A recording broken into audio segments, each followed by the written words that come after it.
বিষয়টো চিন্তনীয় আৰু বিষয়টো নিন্দনীয়। প্ৰথম কথা, ৰছিদ আলম চৌধুৰী কোন? ৰছিদ আলম চৌধুৰী হৈছে বাংলাদেশী ৰক্ষক। সেইকাৰণে বাংলাদেশী বহিৰাগতৰ কথা ক'লে ৰছিদ আলমৰ দৰে মানুহৰ তেজে পিৰপিৰায়। আৰু কংগ্ৰেছৰ এনে কিছুমান বিধায়ক আছে যিসকলে কেৱল বাংলাদেশীৰ ভোটেৰে দিছপুৰ মছনদ দখল কৰি থকাৰ সপোন দেখে। আৰু এই সপোন দেখা মানুহখিনিয়ে কি কৰে, যেতিয়া এই সত্য কথাবিলাক বাতৰি কাকতৰ জৰিয়তে বাতৰি মাধ্যমৰ যেতিয়া ৰাইজৰ মুখলৈ লৈ যায়, তেতিয়া সংবাদ গোষ্ঠীক তেখেতলোকে আক্ৰমণ লক্ষ্য কৰে।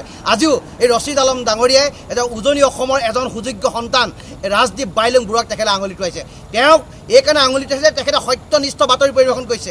ND20ৰ পৰা সত্যনিষ্ঠ বাতৰি ৰাইজৰ মাজলৈ লৈ গৈছে। গতিকে নিস্বাৰ্থভাৱে কৰা, ৰাইজৰ স্বাৰ্থত কৰা, খিলঞ্জীয়া স্বাৰ্থ পক্ষত থাকি কৰা এই বাতৰিটোৱে কংগ্ৰেছী বিধায়কজনক কি কৈছে, কাঁয়েতে বিধাতি পিন্ধিছে। আৰু সেইকাৰণে তেখেতে এজন অগণতান্ত্ৰিক অসাংবিধানিক কথা তেখেতে টকশ্ব'ত কৈছে, যিটো কথা গৰিহণাযোগ্য।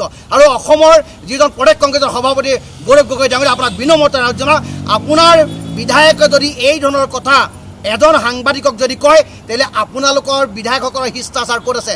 কি পৰ্যায়ত আপোনালোকে 26ত অসমখন শাসন কৰিবলৈ আপোনালোকে আহিব? প্ৰথমে আপোনালোকৰ বিধায়কসকলক আপোনালোকে নীতি শিক্ষা দিয়ক। আপোনালোকে গণতন্ত্ৰৰ চতুৰ্থ স্তম্ভক সন্মান কৰিবলৈ আপোনালোকে শিকাওক।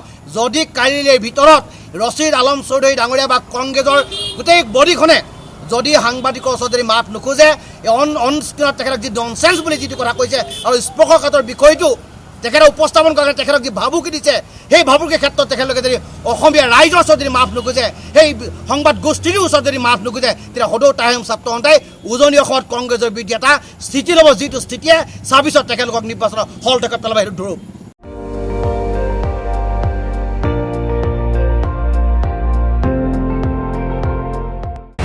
আপুনি চাই আছে ND24, সৰ্বশ্ৰেষ্ঠ নহয়, সৰ্বোত্তমৰ দৌৰ।